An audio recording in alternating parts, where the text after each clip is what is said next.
देवव्रत ने समस्त वृद्ध मंत्रियों को बुलाया और भी विशिष्ट अधिकारियों को, क्योंकि युवराज पद पर हैं, और बिना सूचना के अपने पिता के सारथी को लेकर वहां पहुंचे निषाद के घर में। क्या शुल्क रखा है आपने अपनी पुत्री के लिए? जो भी चाहोगे मैं तुम्हें दूंगा, पर मेरे पिताश्री के लिए तुम्हारी ये कन्या चाहिए। महाराज, वो तो स्पष्ट मैंने कह दिया था कि हमारी पुत्री के गर्भ से जो पुत्र होगा वही राज सिंहासन पर बैठेगा। बस अगर ये बात आप पूर्ण कर लें तो निषाद के ऐसा कहने पर समस्त मंत्रियों और राज पदाधिकारियों के सामने कहा कि मैं अपने पिता का मनोरथ पूर्ण करने के लिए ये प्रतिज्ञा करता हूं कि कभी राज सिंहासन पर नहीं बैठूंगा। युवराज पद पर हूं तो जीवन भर सिंहासन की रक्षा करूंगा, और जो तुम्हारी पुत्री से पुत्र होगा वही राज सिंहासन पर, यह मैं प्रतिज्ञा करता हूं। बोले महाराज, ये दोष युक्त हमें इसमें दिखाई दे रहा है, क्योंकि आज तक कोई ऐसा पुरुष पैदा नहीं हुआ कि आपका विरोध सह सके। तो आप तो ऐसा बोल गए, लेकिन जब आप ब्याह करेंगे वो आपका पुत्र पैदा होगा तो उसने तो संकल्प नहीं किया, वो तो मार के गिरा देगा और सिंहासन पर बैठेगा। जब उसे पता चलेगा कि आप युवराज पद पर थे और ऐसा हुआ तो बर्दाश्त नहीं करेगा। महाराज, मुझे डर लग रहा है ऐसा आपके कहने पर भी। इसलिए कन्या पर आपका पूरा अधिकार तभी माना जाएगा जब आप मुझे निर्भय कर देंगे। सत्यवती के हित के लिए राजाओं के मंत्रियों के बीच में आपको वो बात कहनी होगी जिससे मैं निर्भय हो जाऊं। और मैं जानता हूं कि आप कभी हंसी में भी मिथ्या नहीं बोलते, इसलिए आप जो बोलेंगे मैं स्वीकार करूंगा। पर आपका पुत्र सिंहासन का अधिकारी बनेगा तब किसका बस चलेगा? निषाद राज के अभिप्राय को समझकर सत्य धर्म में तत्पर रहने वाले देवव्रत ने अपने पिता का प्रिय करने की इच्छा से बड़ी ही कठोर प्रतिज्ञा की, जो किसी देवता, किसी दैत्य, किसी मानव ने आज तक नहीं की अपने पिता के लिए। उन्होंने कहा, मेरी बात सुनो, जितने दिव्य ऋषि, देवता, अंतरिक्ष के दैवी शक्तियां सब प्रकट होकर सुनो। मैं सत्य कहता हूं, पिता के लिए मैं आजीवन ब्रह्मचारी। ये बहुत बड़ी बात है। पिता के लिए मैं आजीवन ब्रह्मचारी रहूंगा, कभी किसी स्त्री को स्वीकार ही नहीं करूंगा, ना राज सिंहासन में बैठूंगा, ना कभी ब्याह करूंगा, ना कभी ब्रह्मचर्य तोड़ूंगा। भीष्म प्रतिज्ञा इसे कहते हैं। समस्त देवी देवता, ऋषि मुनि इसके साक्षी बने कि आज अभी तक तो ब्रह्मचारी है, आजीवन ब्रह्मचर्य रहूंगा, कभी राज सिंहासन पर नहीं बैठूंगा, अपने पिता के सुख के लिए। महाराज, जो ही भीष्म जी ने आजीवन अखंड ब्रह्मचर्य के व्रत की प्रतिज्ञा की, तो बड़े बड़े ऋषि मुनि देवता सब, ततो अंतरिक्ष अप्सरसो देवा सप्त ऋषि गणास तथा अव्यवर्षंत कुसुमैर भीष्मोप्यमिति चाब्रवन। जय हो भीष्म प्रतिज्ञा करने वाले देवव्रत भीष्म की जय हो। आज से तुम्हारा नाम भीष्म पड़ेगा। और पुष्पों की वर्षा ऋषियों ने, देवताओं ने, अप्सराओं ने की। ये भयंकर प्रतिज्ञा आज तक किसी ने नहीं की, भीष्म जी ने। इसलिए आज से तुम्हारा नाम भीष्म पड़ेगा। अब तो कोई शब्द ही नहीं रह गया था। निषाद कन्या से बोले, मां रथ पर विराजमान होइए। रथ पर बैठा करके ले चले। उन सत्यवती जी को जब महाराज शांतन के समीप लाए तो जैसे मछली को जल में छोड़ दे तो नवीन प्राण आ जाते हैं, ऐसे देखकर पर आश्चर्यचकित होकर के बोले, जिसे मैं नहीं ला पाया उसे तुम कैसे ले आए? राजमंत्रियों ने बताया, महाराज ऐसी इन्होंने प्रतिज्ञा कर ली आंखों में अश्रु आ गए शांतनु जी के, मेरे लिए इतना बड़ा त्याग, जाओ मैं आशीर्वाद देता हूं, मृत्यु तुम्हारे वश में होगी, जो त्रिभुवन को वश में रखती मृत्यु वो तुम्हारे वश में होगी, जब चाहोगे तब शरीर छोड़ोगे, नहीं चाहोगे तो तुम्हारे शरीर को मृत्यु स्पर्श ही नहीं कर सकती। मृत्यु विजयी स्वच्छंद मृत्यु का वरदान दिया। नते मृत्यु प्रभाविता यावत जीवित मिच्छसी त्वत्तो हनुज्ञाम संप्राप्य मृत्यु प्रभाविता नग। हे पुत्र, जब तक तुम नहीं चाहोगे तब तक तुम्हारे शरीर को मृत्यु छू ही नहीं सकती। मृत्यु विजयी होने का वरदान महाराज शांतनु ने दिया। सत्यवती जी महातपस्वी चेदिराज वसु की पुत्री हैं। पालन निषाद राज ने किया। शांतनु ने ज्योतिषाचार्यों से जान करके कि ये विशुद्ध वसु की कन्या है, शास्त्रीय विधि से विवाह किया, महल में विराजमान हुए। कुछ काल के पश्चात सत्यवती जी के गर्भ से शांतनु का बुद्धिमान पुत्र चित्रांगद प्रकट हुआ, जिसका नाम चित्रांगद रखा गया। बड़ा ही पराक्रमी, श्रेष्ठ पुरुषों में सम्माननीय। शांतनु ने फिर दूसरा पुत्र प्रकट किया, जिसका नाम विचित्रवीर हुआ। चित्रांगद और विचित्रवीर और भीष्म जी, गंगा से भीष्म जी और सत्यवती से चित्रांगद और विचित्रवीर महाराज शांतनु के प्रकट हुए। अभी विचित्रवीर यौवन अवस्था को भी नहीं प्राप्त हुए थे। महाराज शांतनु भगवत चिंतन करते हुए अपने शरीर को पूर्ण किया, अर्थात उनकी जीवन लीला समाप्त हुई। शांतनु के शरीर छोड़ने के बाद सारा का सारा भार भीष्म जी के ऊपर, क्योंकि अभी बालक ही थे। सत्यवती जी से सम्मति लेकर शत्रुओं का दमन करने वाले भीष्म जी ने चित्रांगद को राज्य पर बिठाया, राज सिंहासन पर चित्रांगद नवीन अवस्था थी, इसलिए वह अभिमान को शासन में नहीं कर पाए।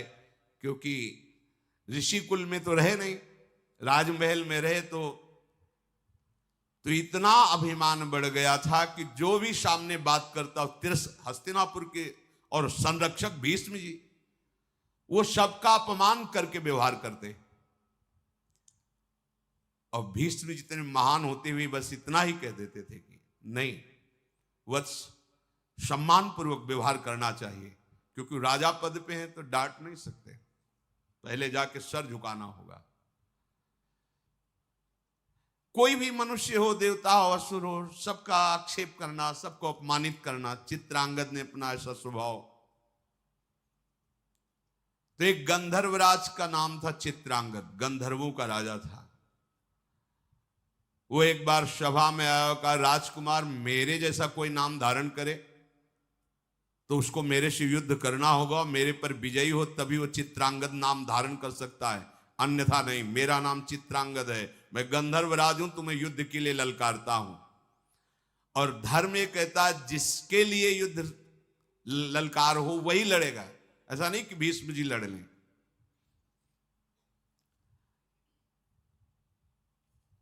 सभा से सम्मति पास हुई और कुरुक्षेत्र में चित्रांगद राजकुमार और गंधर्वराज चित्रांगद का युद्ध हुआ। अब वो माया युद्ध का स्वामी चित्रांगद, जो गंधर्वराज है, मार डाला चित्रांगद राजकुमार को। कुछ नहीं कर सकते, क्योंकि द्वंद्व युद्ध है। ऐसा नहीं कि उसमें बचाव पक्ष या भीष्म जी अस्त्र चला दे, नहीं, धर्म कहता है ऐसा। अगर द्वंद्व युद्ध में जिसको ललकारा गया है और उसने ललकार स्वीकार किए तो वही निर्णय करेगा, वो मारे गए। अब तो हस्तिनापुर में बड़ी शोक की लहर छा गई। चित्रांगद के मारे जाने पर शांतनुनंदन भीष्म जी ने उनकी अंत्येष्टि क्रिया कराई। विचित्रवीर अभी बालक ही थे, पर सत्यवती जी से सलाह करके मंत्रियों से उनको राज सिंहासन पर अभिषेक किया, राजा के पद पर विराजमान किया। भीष्म जी आज्ञा के अधीन रह करके सिंहासन की पूर्ण रक्षा, बैठे केवल वो बालक ही तो हैं। चित्रांगद के मारे जाने पर विचित्रवीर्य अभी बहुत छोटे थे, पर राज्य का भार अर्थात सिंहासन पर उन्हें विराजमान किया गया। भीष्म जी रक्षा करते। अब धीरे धीरे नवकिशोर अवस्था आई। सत्यवती जी ने कहा कि भीष्म, इनके ब्याह की व्यवस्था तुम्हें करनी पड़ेगी, क्योंकि प्रायः ये बात थी कि निषाद कन्या से महाराज शांतनु ने ये पुत्र प्रकट किए, तो जैसे कोई बड़े बड़े राजा लोग स्वयंवर करते तो प्रायः निमंत्रण आदि के लिए। भीष्म जी से सत्यवती जी ने कहा कि इनके ब्याह की व्यवस्था करनी होगी। गुप्तचरों ने बताया कि काशी में स्वयंवर की रचना हो रही है। काशी राज की तीनों कन्याएं स्वयंवर में वर का वरण करेंगी। भीष्म जी ने माता सत्यवती से कहा कि मुझे ही जाना पड़ेगा। आज्ञा ली।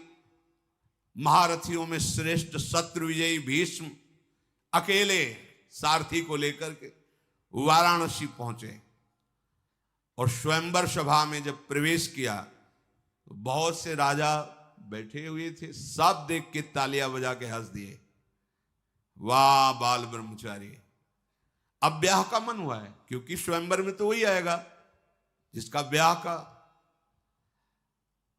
अरे भाई, हम तो बड़ा सम्मान करते थे कि शांतनु नंदन भीष्म की अमोघ प्रतिज्ञा है, और ये क्या हुआ, ये तो यहां स्वयंवर में ब्याह करने के लिए आ गए। और खूब हंसी मजाक राजाओं ने। जब ऐसी हंसी उड़ाने लगे तो भीष्म जी बड़े धर्मात्मा थे। कहा कि तुम लोगों की निर्लज्जता से हमें कोई फर्क नहीं पड़ता है, तुम व्यर्थ में उपहास मत करो। मैं हस्तिनापुर सिंहासन की तरफ से आया हूं। महाराज विचित्रवीर के लिए इन कन्याओं को स्वयंवर से अपहरण करके ले जाऊंगा। तुम में जिसकी सामर्थ्य हो, तो मैं हस्तिनापुर की तरफ से हूं। मैं अपने लिए स्वयंवर में नहीं आया, मैं हस्तिनापुर सिंहासन की तरफ से आया हूं। सिंहासन में विराजमान महाराज विचित्रवीर के लिए इन कन्याओं को मैं बलपूर्वक अपहरण करके ले जाऊंगा। तुम में जिसकी सामर्थ्य हो, मुझसे युद्ध करे। मैं धर्म के अनुसार हर कार्य करता हूं। सभा में भीष्म जी ने कहा, कई प्रकार के विवाह होते हैं जिनको मुझे पता है, मैंने धर्मशास्त्रों का गुरुजनों से स्वाध्याय किया है। कन्या को यथाशक्ति वस्त्राभूषणों से विभूषित करके गुणवान वर को बुलाकर उसे कुछ धन देकर उसके साथ ब्याह करना, ब्राह्मणों की उपस्थिति में उसे ब्राह्म विवाह कहते हैं। और धन नियत करके कन्यादान करना, धन ले करके कन्यादान करना, उसे आसुर विवाह कहते हैं। बलपूर्वक कन्या का अपहरण करना, उसे राक्षसी विवाह कहते हैं। और वर और कन्या की ही परस्पर केवल अनुमति से विवाह होना गांधर्व विवाह कहलाता है। अचेत अवस्था में पड़ी हुई कन्या को उठा ले जाना और विवाह कर लेना, उसे पिशाच विवाह कहते हैं। कुछ लोग वर और कन्या को एकत्र करके स्वयं उनसे प्रतिज्ञा कराते हैं कि हम दोनों गारस्थ धर्म का पालन करेंगे। फिर कन्या का पिता दोनों की पूजा करके अलंकार युक्त कन्या का वर के लिए दान करता है। ये प्राजापत्य विवाह कहलाता है। कुछ लोग आर्ष विधि करके ऋत्वज को कन्या देते हैं। इस प्रकार विवाहित होने वाले दैव विवाह की रीति से वो पत्नी प्राप्त, इसे दैव विवाह कहते हैं। ये 8 प्रकार के विवाह का वर्णन मैंने किया। मुझे धर्म का ज्ञान है। क्षत्रिय स्वयंवर की प्रशंसा करते हैं और स्वयंवर में बलवान राजा जबरदस्ती उन राजकुमारियों का अपहरण करके ले जाए, ऐसी विधान है। इसलिए धर्म के अनुसार मैं इन कन्याओं का अपहरण करता हूं अपने महाराज विचित्रवीर के लिए। ऐसा नहीं कि धर्म के विरुद्ध आचरण का। भूमि पालो, तुम लोगों की भुजाओं में यदि बल हो तो मुझे पराजित करो और इन कन्याओं को छीन लो। केवल हंसी मजाक करने से बात नहीं होती। मैं युद्ध के लिए संपूर्ण राजाओं को एक साथ निमंत्रण देता हूं कि इन 3 कुमारियों को बैठा लिया, जिसकी भुजाओं में बल हो, मैं अकेले हूं, छुड़ा लो। भीष्म जी की बात सुनकर जितने वहां कन्या को प्राप्त करने के लिए राजा राजकुमार आए थे, सबने अपने अपने कवच बांधने शुरू किए, भुजाओं में ताल ठोक करके भीष्म जी से लड़ने के लिए चले। जल्दीबाजी में कोई इधर कवच बांध रहा है, कोई उधर कवच बांध रहा है, मानो आकाशमंडल से तारे टूट पड़ रहे हो, ऐसे राजा चमकते हुए मुकुट, धनुष बाण भीष्म जी को घेर लिया। क्रोध में भर करके भवें टेढ़ी करके चारों तरफ से ऐसे बाण वर्षा करने लगे जैसे वर्षा में पानी की बूंदें गिरते हैं। भीष्म जी ने दिव्यास्त्र के द्वारा सब बाणों को भस्म कर दिया। रोंगटे खड़े हो गए राजाओं के। एक साथ इतने राजाओं का आक्रमण। संपूर्ण शस्त्रधारियों में श्रेष्ठ भरत कुलभूषण भीष्म जी ने क्षण भर में समस्त योद्धाओं को पराजित कर दिया। कन्याओं को साथ लेकर राजधानी हस्तिनापुर की तरफ प्रस्थान किया। पीछे से आवाज आई, भीष्म रुको। तो मुड़ करके देखा तो महारथी शाल्व पीछे से ललकार रहा था। शाल्व का शारीरिक बल असीम था। बलवानों में महाबलवान साल्वराज उन 3 कन्याओं में से बड़ी कन्या जो अंबा थी, उससे पहले से इनकी मित्रता थी और यह निश्चय हुआ था कि स्वयंवर में वरण इन्हीं का होगा। भीष्म जी को कुछ पता नहीं था, उन्होंने तो अपहरण कर लिया। शत्रु सेना का संहार करने वाले भीष्म जी ने ललकार सुनी, रथ मोड़ दिया। बड़ा भयंकर युद्ध हुआ शाल्व का और भीष्म जी का। महारथी भीष्म जी ने क्षत्रिय धर्म का आश्रय लेकर शाल्व से युद्ध प्रारंभ किया। शाल्व ने भीष्म जी के ऊपर बड़े अस्त्रों का संधान किया, पर आश्चर्यचकित कर देने वाली बात, एक भी अस्त्र भीष्म जी का स्पर्श नहीं कर पा रहा, पहले ही भीष्म जी उसको नष्ट कर देते। युद्ध में ऐसी फुर्ती कहीं देखी नहीं गई जैसी भीष्म जी के अंदर।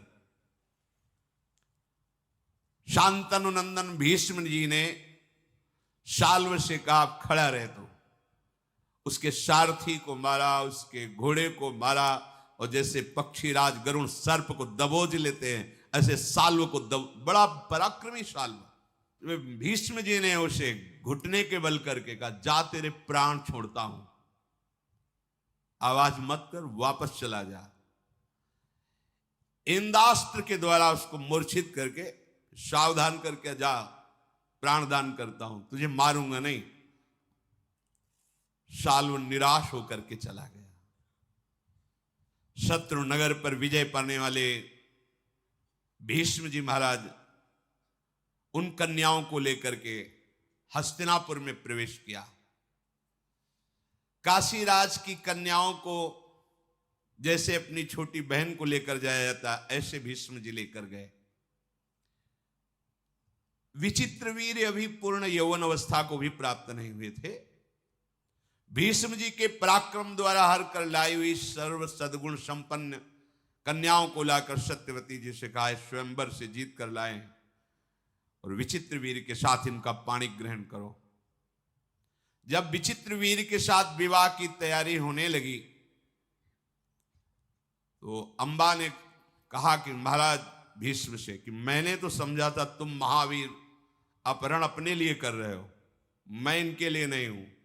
तुम अपहरण करके लाए हो, तुम स्वीकार कर सकते हो, अन्यथा मैं तुमसे प्रार्थना करती हूं कि शाल्व नरेश से मेरा मन राजी था और स्वयंवर में मैं उसी का वरण करती।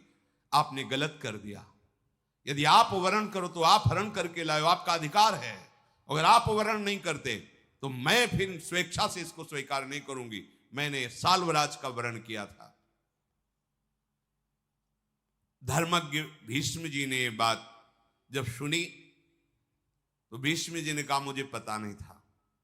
ब्राह्मण मंडली बुलाई, सुंदर रथ पे बैठाला और कहा, इनको सम्मान के साथ सालू के पास ले जाओ। स्वयं धर्म के ज्ञाता थे, अब जो शेष दो कन्याएं बची, अंबिका और अंबालिका, भीष्म जी ने शास्त्रोक्त विधि के अनुसार विचित्र वीर के साथ पाणी ग्रहण, वो बहुत प्रसन्न हुई। विचित्र वीर समझ नहीं पाए कि कैसे गृहस्थ धर्म में चला जाता है। नवीन अवस्था थी और वो सुंदरी कन्याएं जो पत्नी के रूप में मिली, विचित्र वीर अश्वनी कुमार के समान सुंदर थे। वो कन्याएं भी सुखी हुई कि चलो हमें ऐसा पति मिला, चक्रवर्ती सम्राट पद पे हैं। पर महाराज वो एकांत सेवन में ही अपना समय नष्ट करने लगे। विचित्र वीर उन दोनों पत्नियों के साथ वर्षों तक एकांत में ही रहे। इससे क्या हुआ, असंयम के कारण रागक्षमा रोग हो गया। अधिक स्त्री संयोग के कारण एकांत स्थान में वो समझ नहीं पाए कि गृहस्थी धर्म की भी कला है। ऐसे नहीं कि आप असंयमित होकर व्यवहार करें, नहीं, शास्त्र मर्यादा के अनुसार चले। इसीलिए पहले गुरुकुल भेजा जाता था, गुरुजनों से शास्त्र स्वाध्याय, फिर गृहस्थ में जाया जाता था। ब्रह्मचर्य जीवन है, ब्रह्मचर्य त्याग ही मृत्यु है। जो ब्रह्मचर्य का खिलवाड़ करते हैं गृहस्थ धर्म में, ऐसा नहीं कि आप जैसा चाहो वैसा बर्ताव करो, ऐसा नहीं, एक संयम है। ब्रह्मचर्य ही जीवन है और ब्रह्मचर्य नाश ही मृत्यु है। ये चक्रवर्ती सम्राट पद पर है, किसी भी तरह की कोई असुविधा नहीं। राज वैद्यों के द्वारा इनका भोजन परीक्षण करके ही भेजा जाता है। ऐसे पवित्र और सुंदर वंश में प्रकट हुए, ऐसे कामासक्त हो गए कि जिस दिन से ब्याह हुआ एकांत सेवन ही और राजक्षमा रोग उनको हो गया। अब तो बड़े विश्वसनीय वैद्यों ने पूरी चेष्टा की राजक्षमा निवारण की, पर नहीं हो पाई। देखो, एक मन अन्न पाने पर 40 किलो सब भोजन, जब 40 किलो भोजन हमारा लीवर पचाता है, तब एक बार संतान उत्पन्न करने योग्य ब्रह्मचर्य पुष्ट होता है, एक बार। अब जो मनमानी आचरण कर रहे हैं, अब आप इसी से अनुमान लगा दी, फिर हड्डियों से भी सब, फिर वो दुर्दशा अभी नहीं समझ में आएगी, यौवन अवस्था है, आगे चलकर समझ में आएगी। जीना मुश्किल हो जाएगा। मन शांत तन शांत। देखो ना, वैद्यों ने बहुत उपाय किया पर नहीं हो पाया। यौवन अवस्था आते आते महाराज का जीवन सूर्यास्त हो गया। विचित्र वीर्य पधार गए, हाहाकार मच गया, क्योंकि चित्रांगद को गंधर्वराज चित्रांगद ने मार दिया और विचित्र वीर कामाशक्ति में पधार गए। सिंहासन पर बैठने वाला कोई नहीं। गंगानंदन भीष्म जी ने अंत्येष्टि क्रिया की और शोक में डूब गए। अब क्या होगा?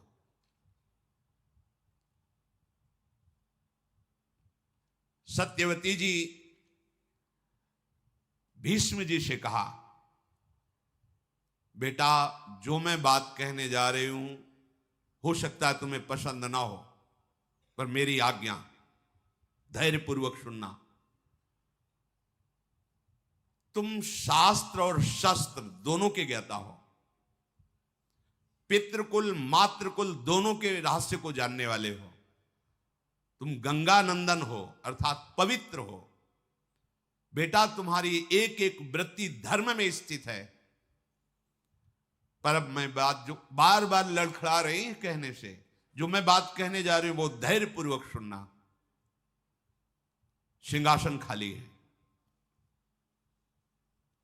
विस्तृत और संक्षेप दोनों से धर्म का रास्ते तुम जानते हो। श्रुति और वेदों को तुम जानते हो। तुम्हारी धर्मनिष्ठा, सदाचार, संयम और तुम्हारी बुद्धि शुक्राचार्य और बृहस्पति जैसी है। इसलिए धर्मात्माओं में श्रेष्ठ भीष्म, तुम्हें मैं जिस कार्य में लगाना चाहती हूं, कहने में संकोच हो रहा है, पर मैं आशा करती हूं मेरी आज्ञा का पालन करोगे। तुम्हारा भाई ही है विचित्रवीर्य। छोटी अवस्था में शरीर छूट गया, कोई पुत्र नहीं हुआ, ये दोनों सुंदरी राजकुमारियां जो विचित्रवीर्य की पत्नी बनी, अभी युवावस्था को है। भारत हमारे कुल की संतान परंपरा को सुरक्षित रखने के लिए तुम्हें मेरी ये बात माननी है कि इनके गर्भ से पुत्र उत्पन्न करो, क्योंकि तुम मेरे बेटा ही हो। पिता और माता दोनों का अधिकार होता है। पिता शांतनु, तुम्हारी मां गंगा, तो उन्हीं के समान मैं हूं, सत्यवती जी ने कहा। महाबाहो, विचार करके ये धर्म कार्य है, तुमको ऐसा करना चाहिए। अभिषेक कराओ, सिंहासन पर विराजमान हो और आगे के लिए संतान उत्पन्न करो। बड़े बड़े विद्वानों मंत्रियों के बीच में सत्यवती जी ने ऐसी बात कही। धर्मात्मा भीष्म जी ने कहा, मां तुम्हारा कहना बनता है, परंतु मैं राज्य के लोभ से क्या बात, मैं कभी जीवन में अपने ब्रह्मचर्य को खंडित नहीं कर सकता। तीनों लोगों का राज्य प्राप्त हो रहा तो भी मैं तिलक नहीं लगवा सकता सिंहासन के लिए। जो प्रतिज्ञा की किसी भी स्थिति में नहीं तोड़ सकता। तीनों लोगों का राज्य, देवताओं का साम्राज्य और समस्त सुख एक साथ मेरे सामने आ जाए तो भी मेरी सत्य प्रतिज्ञा को तोड़ने असंभव, ऐसा नहीं हो सकता। मैं प्राण त्याग सकता हूं, सत्य को नहीं। यह महाभागवत की स्थिति, सत्य को नहीं। पृथ्वी अपना गंध छोड़ सकती है, जल अपने रस को छोड़ सकता है, तेज रूप को, वायु स्पर्श को, लेकिन भीष्म अपनी प्रतिज्ञा को नहीं।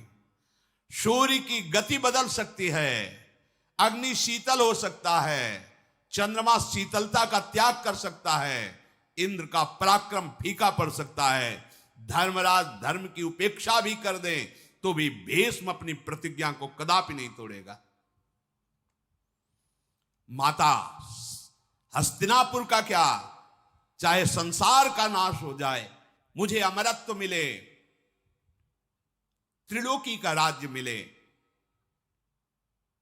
पर मैं अपने प्रण को नहीं तोड़ सकता, सत्य को नहीं छोड़ सकता। माता सत्यवती चुप हो गई। उन्होंने कहा, बेटा मैं जानती हूं तुम सत्य प्रतिज्ञ हो, पर क्या तुम मेरी बात को नहीं समझ रहे हो? परंतु अगर मेरी बात को समझ रहे तो कोई तो उपाय होगा। तुम सिंहासन पर नहीं बैठोगे, वहां पुत्र है नहीं, अब होगा क्या आगे? भीष्म जी ने कहा, राजमाता मैं धर्मशास्त्रों को जानता हूं, बड़े बड़े महापुरुषों से आपद अवस्था में धर्म की व्यवस्था का भी विधान जानता हूं, इसलिए मैं आपको एक सलाह दे रहा हूं। भीष्म जी ने कहा, महाराज शांतनु की परंपरा को चलाने पर धर्मयुक्त सिंहासन में अधिकारी बैठे, इसके लिए मैंने शास्त्रों में जो व्यवस्था पढ़ी है वो आपको कह रहा हूं। शास्त्रों में कहा गया है, विधवायाम नियोगार्थे निवृत्तेतु यथा विधि गुरुवच्च स्नुषावच्च वर्ते आताम परस्परम। विधवायाम नियुक्तस्ते घृताक्तो वाग्यतो निशि एक मुत्पादेत पुत्रम न द्वितीयम कथंचन। तपस्वी ब्रह्म ऋषि के द्वारा वो बीभत्स रूप बनाकर दुर्गंध युक्त शरीर को करके राज सिंहासन चलाने के लिए केवल एक पुत्र पैदा कर सकता है, जो कभी मिला ना हो और कभी मिले ना। और तपस्या से युक्त जितेंद्रीय ब्रह्म ऋषि, ऐसे ब्रह्म ऋषि को राजी कर लिया जाए और संतानोत्पत्ति के लिए एक बार ऐसा संयोग कराया जाए, शास्त्र का ऐसा आदेश है। तब सत्यवती जी ने कहा कि बेटा तुम पुत्र हो, इसलिए मैं लजाती हुई तुमसे कहती हूं कि मुझे किसी और ब्रह्म ऋषि के ढूंढने की आवश्यकता नहीं है। हमारे गर्भ से एक प्रकट हुआ है जिसका नाम श्री कृष्ण द्वैपायन व्यास है, जिसको केवल भगवान पाराशर ही जानते हैं, दूसरा नहीं जानता अभी तक। अगर तुम्हारी सलाह हो तो मैं अपने बेटा व्यास को बुलाऊं, फिर उसको आज्ञा करूं, क्योंकि उन्होंने कहा था कि जिस समय तुम चिंतन करोगे मैं चिंतन करते हुए उपस्थित हो जाऊंगा। भीष्म जी ने कहा, सुना है महर्षि व्यास वो तो समस्त वेदों की वो प्रकट करने वाले, वो तो भगवत स्वरूप हैं। ये तो माता बहुत सुंदर बात हुई, आप भगवान व्यास जी का जरूर चिंतन कीजिए। मुनिवर श्री कृष्ण द्वैपायन व्यास का चिंतन किया। जे ही चिंतन किया तो वेदों के श्लोकों की गूंज करते हुए भगवान व्यासदेव जी वहीं प्रकट हो गए। भगवान के अवतार हैं, श्याम शरीर विशाल नेत्र। कहां से आए किधर से आए कुछ पता नहीं, वहीं प्रकट हो गए। जी सत्यवती ने देखा, दौड़ करके हृदय से लगा लिया, पुत्र है। और वात्सल्य भाव से भर करके अपने वक्षा स्थल से लगाकर दुग्ध से अभिषेक किया। सत्यवती जी की आंखों से आंसू बह रहे थे। भगवान महर्षि व्यास जी अपने कमंडल के पवित्र जल से माता के चरणों का अभिषेक करके साष्टांग प्रणाम किया। धर्म के तत्व को जानने वाली अय मां, जरूर कोई इच्छा है आपकी, तभी आपने स्मरण किया है, आज्ञा कीजिए।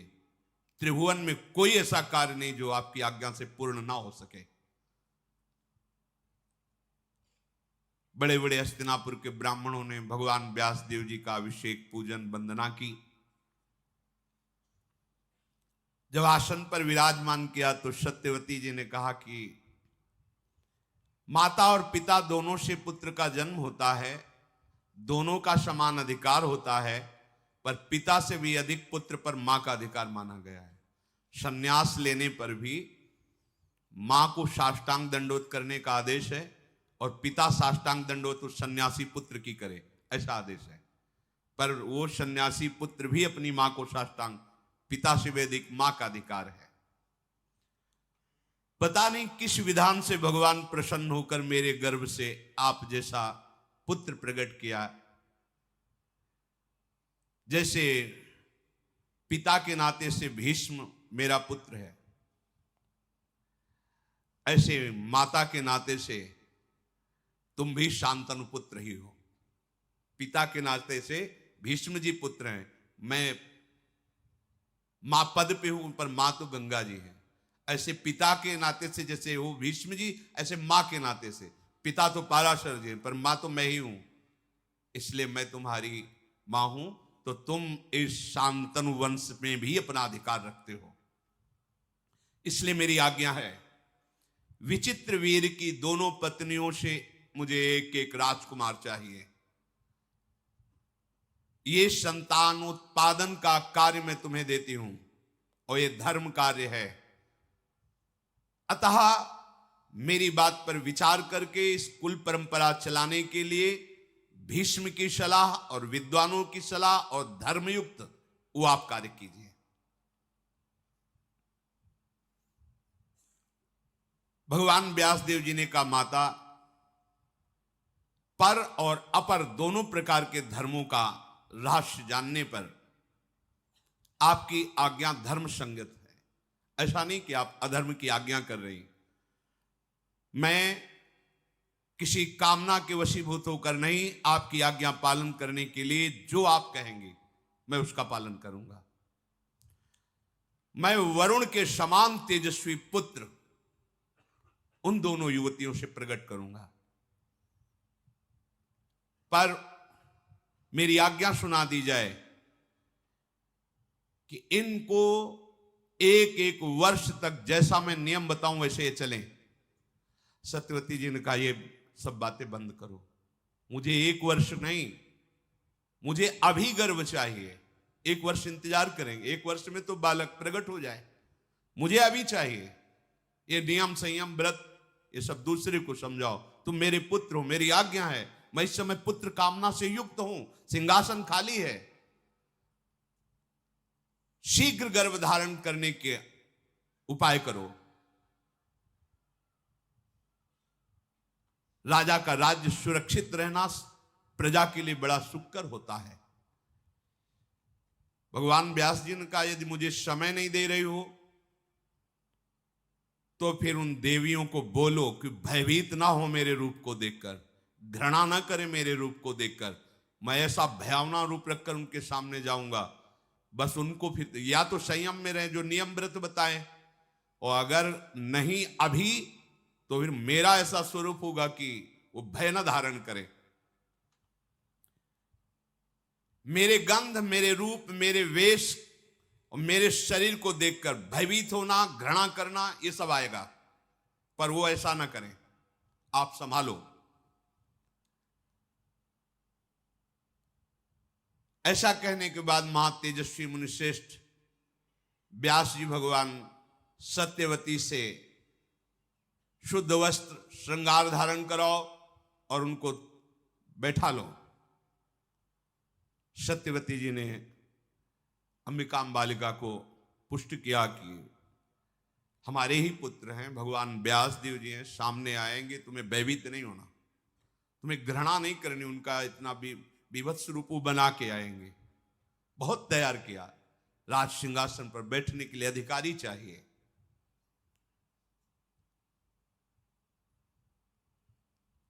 तुम इस भरत वंश का उद्धार करने के लिए इतना मन में हिम्मत रखना कि भगवान व्यास जी के प्रति कोई घृणा भाव या भय भाव ना आने पावे। धर्म का आचरण करने वाली सत्यवती जी ने अपनी वधुओं को तैयार किया। भगवान व्यास देव जी पधारे, सत्यवती फिर गई और कहा सावधान, भयभीत मत होना, घृणा मत करना। भीष्म आदि बड़े बड़े सब महारथी पवित्र ब्राह्मण जन सब भगवत चिंतन कर रहे हैं कि भगवान राज सिंहासन के योग्य जो पुत्र चाहिए वो भगवान व्यास देव जी की कृपा से वो भयभीत ना हो जाए। सत्यवादी भगवद अवतार महर्षि व्यास जी अंबिका के महल में गए, शरीर से दुर्गंध फैला दी। जैसे ही प्रवेश करें दुर्गंध पूरे महल में उनके शरीर से, ऐसा घृणित घी ये सब ऐसे लगा कि दूर से ही घृणा पैदा। वो राजकुमारियां, ऐसा भयावह रूप, बस केवल दीपक का प्रकाश, कोई और प्रकाश नहीं। दीप वैसे ही कृष्ण वर्ण, श्याम वर्ण, वैसे ही बीभत्स रूप। व्यास जी के शरीर का रंग, उनकी जटाएं, आंखें दीपक किलो में पिंगल वर्ण की तेजस्वी आंखें चमक रही, दुर्गंध वैसे ही आ रही। वो भयावह रूप देख करके भय से युक्त होकर के अंबिका ने आंखें बंद कर ली। व्यास भगवान बाहर निकले। सत्यवती जी ने आकर पूछा, बेटा अंबिका को गर्भधारण होगा, उनके राजकुमार होगा? तो उन्होंने कहा, माता 10,000 हाथियों का उसकी भुजाओं में बल होगा, बड़ा विद्वान होगा, राजर्षियों में श्रेष्ठ होगा, परम सौभाग्यशाली होगा, महापराक्रमी होगा, अत्यंत बुद्धिमान होगा, पर आंखों से अंधा होगा। क्योंकि भयवश कहा था भयभीत मत होना, वो रूप ही बना के गए थे और संकल्प किया। महापुरुषों में बड़ी सामर्थ्य होती है, जिनके संकल्प से अनंत ब्रह्मांडों का सृजन होता है। तो 2 गर्भों को धारण कराना कौन सी बात होती। पर वो सामने जेवी गए, भयभीत होकर आंख मूंद ली, तो बताया सब होगा पर अंधा होगा। व्यास जी की बात सुनकर माता ने कहा कि कुरुवंश का राजा अंधा, ये उचित नहीं है। नहीं नहीं, ऐसा नहीं। देखो, जब तुम हमारी कामना की पूर्ति के लिए आए हो तो तुम दूसरा पुत्र प्रकट करो जो राजा के योग्य होना चाहिए। भगवान व्यासदेव जी अंतर ध्यान हो गए। कुछ समय बाद पुत्र प्रकट हुआ जो आंखों से अंधा, शरीर से अष्टपुष्ट। सत्यवती जी ने भगवान व्यासदेव जी का चिंतन किया, कहा नहीं नहीं नहीं, बिल्कुल नहीं, हमें पुत्र चाहिए जो सिंहासन के योग्य हो। फिर व्यास जी को तैयार किया और दूसरी, क्योंकि शास्त्रीय विधान एक ही बार पुत्र प्रकट करने का, दूसरी पत्नी को जो विचित्र वीर की थी तैयार किया।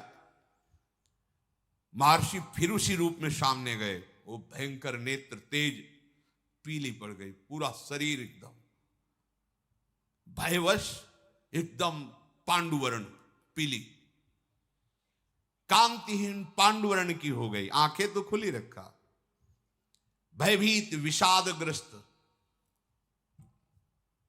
भगवान व्यासदेव जी बाहर आए, सत्यवती जी ने पूछा, बेटा बालक? हां, बलवान होगा, नेत्रवान होगा, पर पांडुरोग से ग्रसित होगा, पांडुरंग का ही होगा। अब क्या करें? इसका नाम पांडु होगा।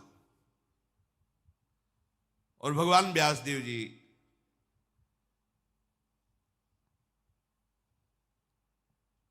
देखो, भगवान की लीला का स्वरूप पहले से संबोधन कर रहे थे, भय मत करना, घृणा मत करना, वैसा स्वरूप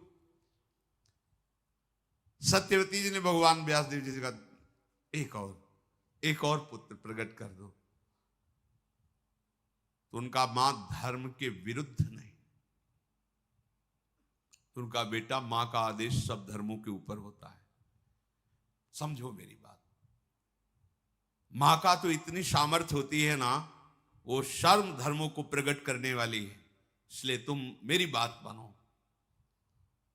महर्षि ने कहा, यद्यपि एक ही पुत्र का शास्त्र आदेश करता है, दो पत्नियां थी, दोनों के पुत्र हो गए, पर आप अपने मातृ धर्म के बल पर हमें आदेश करती हैं, तो तथास्तु, हमने वचन दिया जैसी आप आज्ञा करोगी वैसा हम पालन करें। बड़ा बल होता है माता की आज्ञा में। भगवान शंकराचार्य जी जब सन्यास लेने के लिए, माता की अनुमति के बिना सन्यास नहीं लिया जाता। जाओ, वो भले दुखी मन से कहे, पर उसकी शब्दावली होनी चाहिए, आज्ञा होनी चाहिए। माता ने आज्ञा ही नहीं दी, तो भगवान शंकराचार्य जी ने एक लीला रची। गंगा स्नान करने गए तो माया से मगरमच्छ प्रकट कर दिया। वो भगवान शंकराचार्य जी को बोले, माँ माँ मगरमच्छ खा रहा है। आओ भयो वृद्धा थी, उनका बेटा कैसे बचोगे? बोले सन्यास के लिए हाँ कह दो तो ये छोड़ देगा। बोले हाँ ले लेना बेटा सन्यास। मगरमच्छ अंतर्ध्यान, अनुमति हो गई। बाहर निकली, उनका बेटा हमारी आज्ञा है, कोई दूसरा है नहीं। जब शरीर पूरा हो तो अंत्येष्टि क्रिया तुम्हारे हाथ से होनी चाहिए। बोले वचन दिया।